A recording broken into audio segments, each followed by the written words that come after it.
Returning to Photoshop, I'm going to duplicate the texture, leaving the UV map off. And with the bump map, it has to be a JPEG, so I'm going to flatten out the duplicate.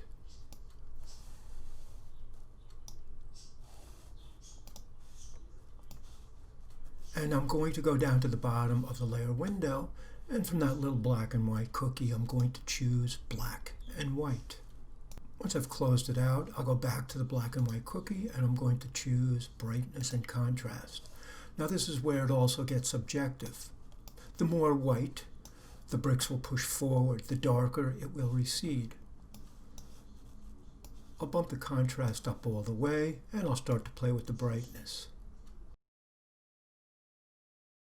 I'm going to go to my layer window, and I'm going to flatten this file.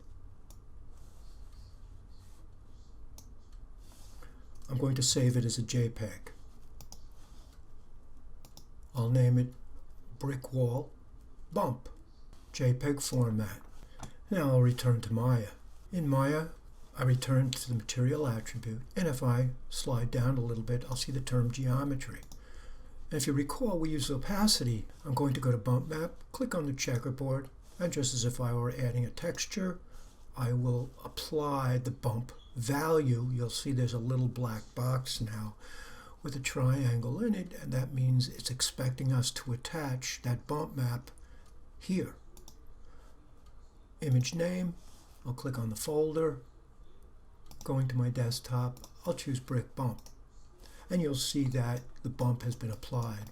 Now it usually comes in and it's pretty much overstated.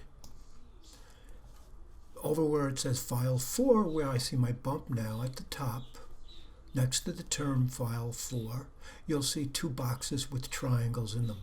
I'm clicking on the second one down, and you'll see bump value.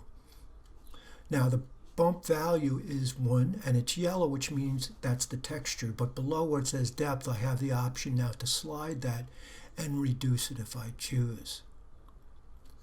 If you go into the minus numbers, it reverses so that the light values recede and dark values push forward.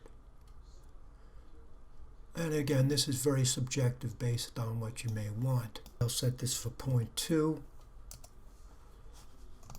And now I've got my bump map.